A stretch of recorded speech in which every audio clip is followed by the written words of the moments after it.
Okay, let's plunge into a fascinating space where crypto isn't just, pixels on a screen, but is actively building things you can see and touch. Hmm. We're talking about a really fast emerging sector facing this massive question here in the US.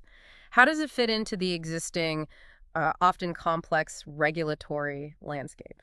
That crucial area is known as DePIN, Decentralized Physical Infrastructure Networks. Hmm.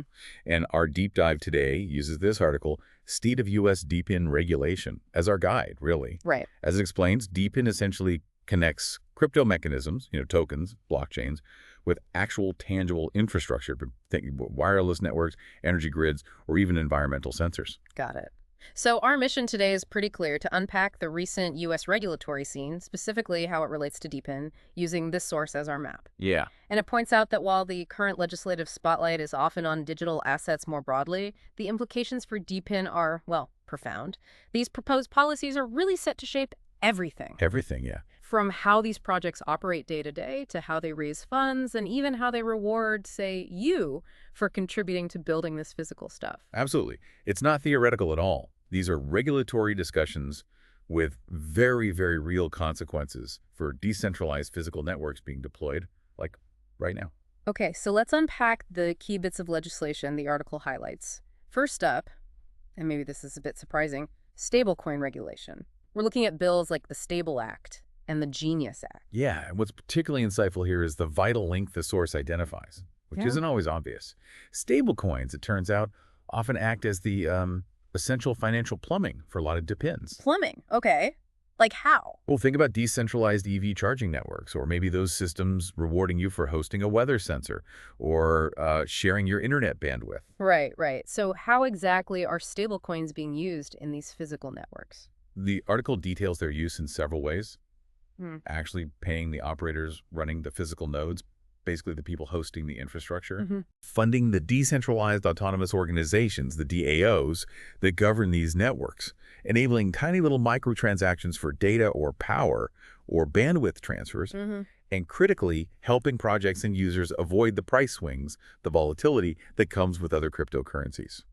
So they're not just like a store of value here. They're the operational currency, the payroll, and the payment rails for these real-world networks. So what would these stablecoin bills actually require? Well, they propose imposing pretty strict reserve and licensing standards, specifically on the companies, the issuers of stablecoins. Okay. And while the goal is, consumer protection and financial stability, the article does raise a risk.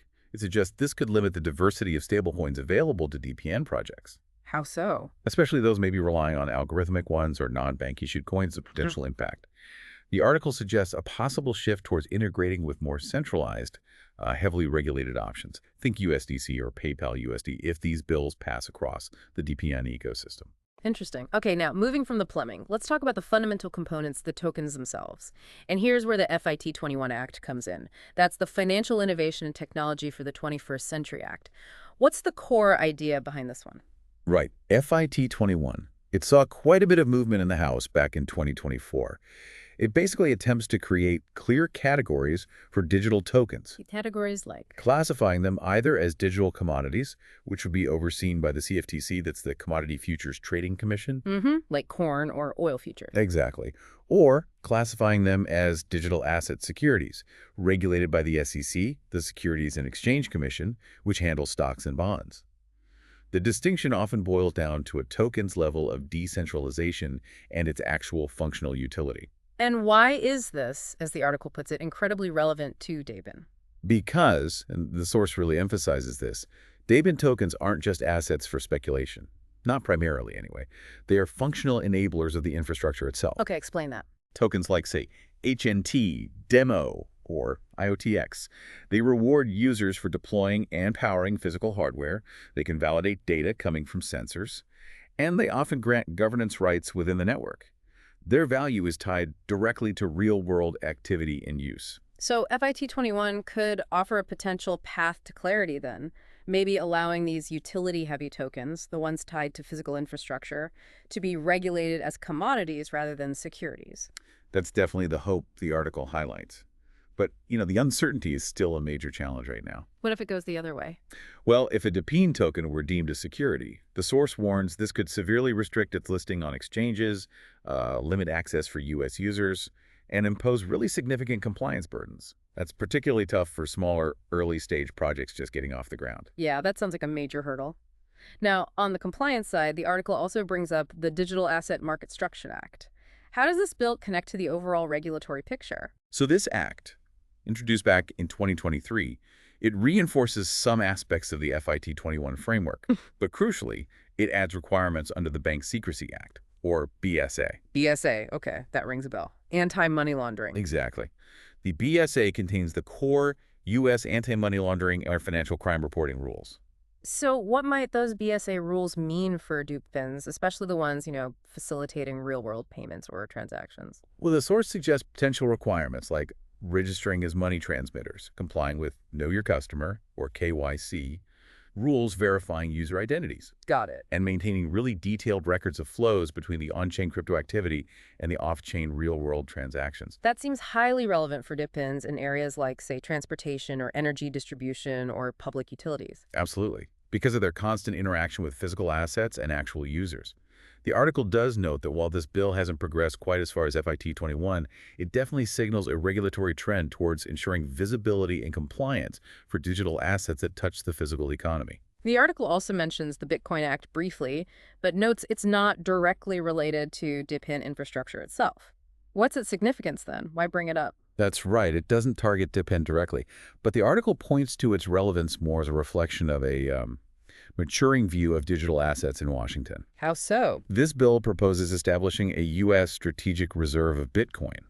That suggests some policymakers are starting to see digital assets less as just fringe tech, and maybe more as potential national infrastructure or even strategic assets. Okay, so it's about the narrative shift. How does that potentially impact DePIN?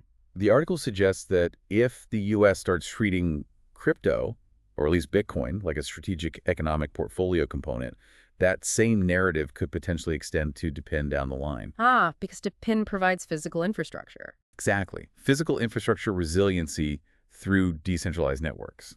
The source suggests it might eventually be viewed as a new form of like a physical commons potentially deserving supportive regulation. Yeah. Similar to how we think about essential utilities or national resources.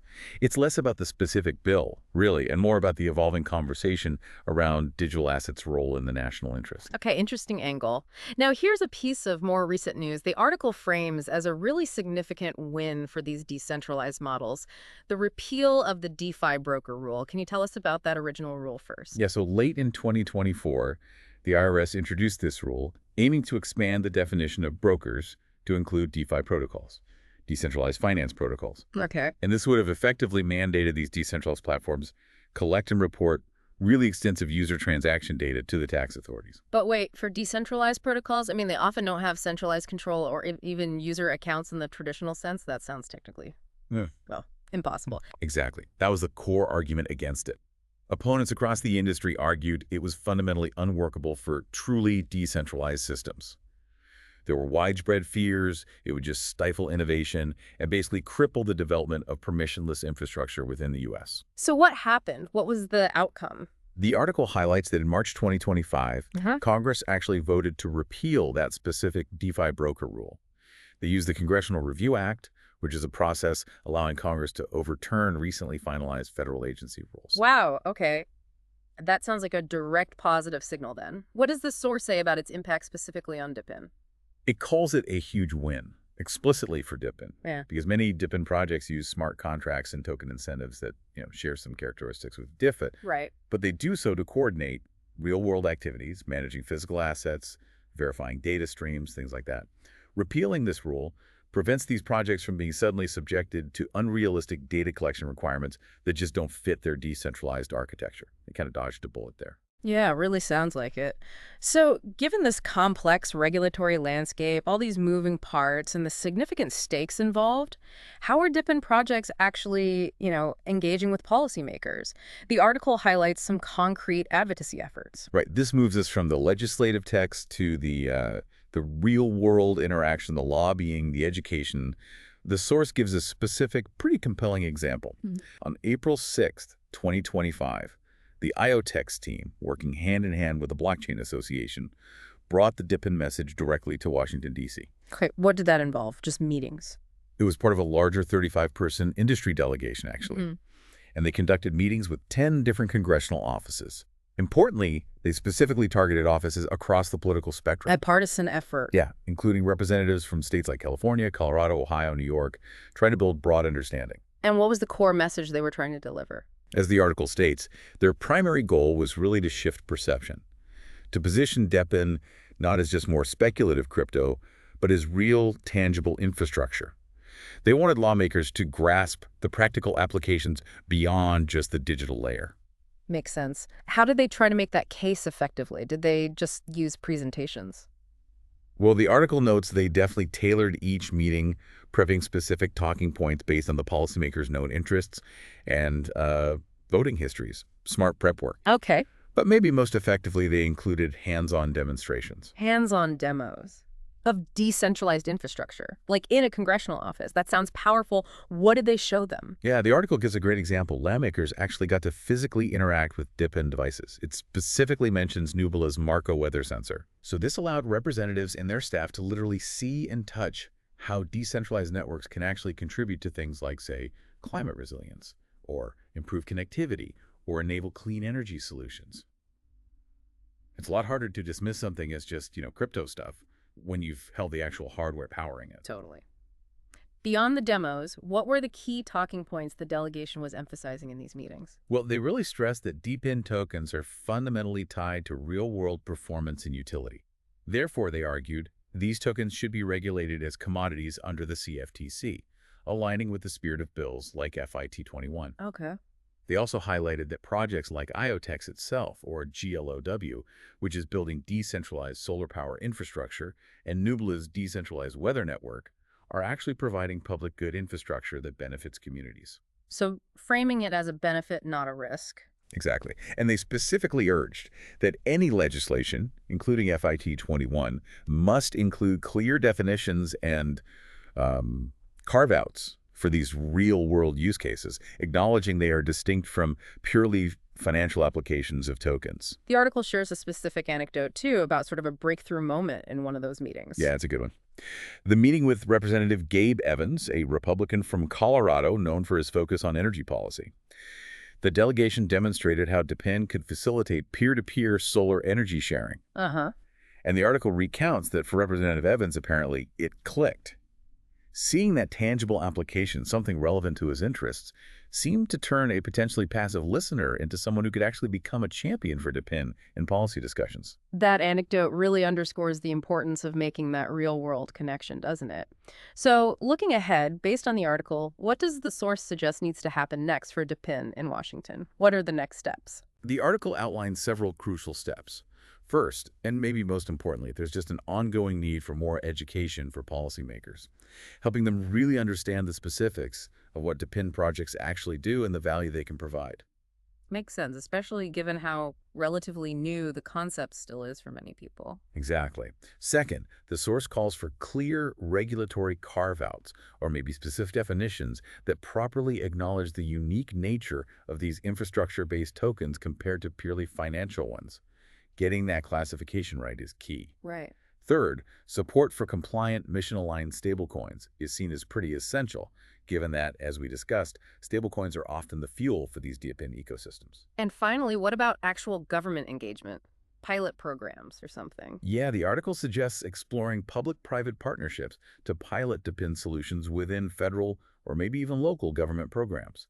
This could provide concrete, real-world examples of their effectiveness and reliability, building trust. Okay, so bringing this all back to you, the listener, wrapping this up, what does this all mean for the bigger picture?